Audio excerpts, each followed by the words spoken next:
Good morning and welcome to the Morning Sprint. I'm Brittany Weir, bringing you some of the top stories of the day. As always, any questions, comments, put them in the comment section below. And each story that I share here this morning, there is a full article available for you on our website at WSLS.com. We're going to start this morning with some news coming out of Governor Glenn Youngkin's office.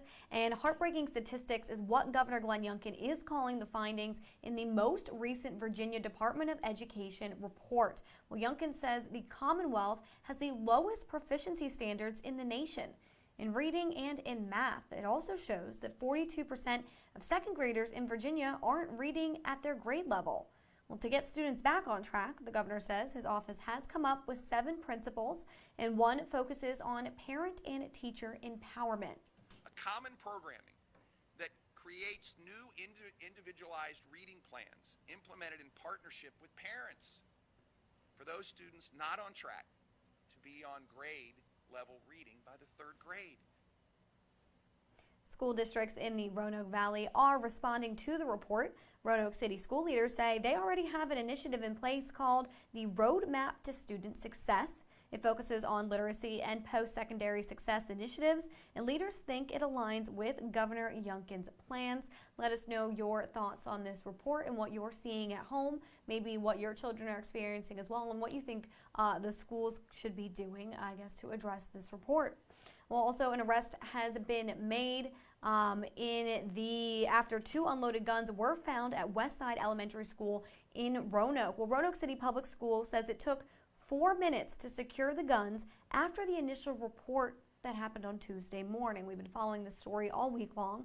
The sheriff tells us a student was arrested and charged. He is in the custody of his parents with court supervision, and we are getting questions from many concerned parents since the incident, but we are working for you to make sure we have all the answers. To submit your questions, just find the link on our website on WSLS.com. You can just go right there to the article, and there is a section there for you to be able to submit any questions you might have. Again, this is a story we've been following since Tuesday, and we want to continue to keep you updated as we learn more. And a former Virginia Tech football player told the court he was not guilty on second-degree murder. You can take a look there on your screen. Yesterday afternoon, Isimini Tute asked for a jury trial, which the judge granted. His lawyer filed for 3 motions before the hearing. You can read about each of those motions on our website. And Tute was charged with second-degree murder in the death of 40-year-old Jerry Smith, known as Angie. The trial is expected to start next Wednesday. Again, this is another story we have been keeping a close eye on. We've been following it since the news broke about this, and Duke Carter was in court yesterday, keeping us updated. So again, we will continue to keep you updated as that trial approaches. I think we learned that was more toward the end of May, so keep and look out for that. Now moving on to some good news of the day. Today is National Rescue Dog Day. Take a look at your screens. Look at that cute little pup there. Well, according to the ASPCA, nearly 3.5 million dogs enter shelters every year. And many are abandoned and abused and must overcome extreme obstacles, yet they're able to provide comfort, security, and friendship. And I know a lot of people who have rescue dogs, and they are just great companions. Look at them right there. They're so cute with their tails. With training, they can help people with disabilities become independent and give comfort to the elderly. As emotional support companions, they can also help relieve anxiety, depression, and PTSD. And we have so many great local shelters in our area. They're just doing amazing things for these animals, whether it is, dogs or cats.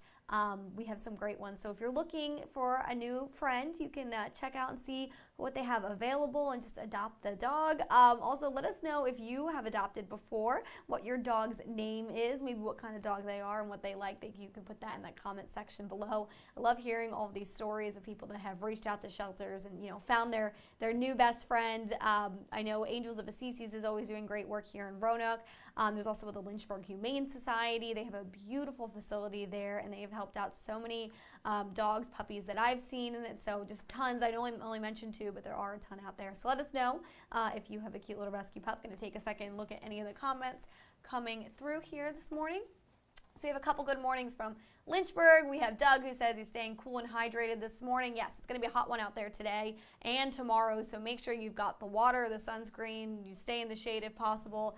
It's going to be hot, so you want to keep an eye out for that. And We have one person commenting, S. Page K. Lang, saying Mr. Rex is his dog that he has adopted. So thank you so much for writing that in. So all good comments here this morning. Thank you guys for writing those in. And I have one last story to share with you this morning. If you are looking for something to do, I'm always up to date on the events that are happening in our area, and I love to see how many events are returning since the pandemic. But one, this is its first time back in full swing since the pandemic. It's happening tomorrow, and this is the Local Colors Festival. So this is happening at Elmwood Park tomorrow from 11 to 5, and you could come on out and celebrate different heritage and learn about different cultures. You can do this by trying, different foods or seeing cool performances, as you see the dancers right there on your screen. There'll be musical performances, demonstrations, arts and crafts, over 40 vendors, and this is some footage from the previous years, but there you can see some of that food, and that's always what gets me excited. I'm always someone who's usually pretty hungry, so I like to check out the food, but I know there's going to be spring rolls there, from Thai ones, and there's going to be kebabs and just all different kinds of food that you could try. And this is a family-friendly event, and that means it is meant to bring people together. What I hope they take away is an appreciation of the different cultures that are represented here. That they'll take away that we do have a shared humanity, and we don't need to be threatened by one another. So that was Lisa Spencer, the executive director for Local Colors.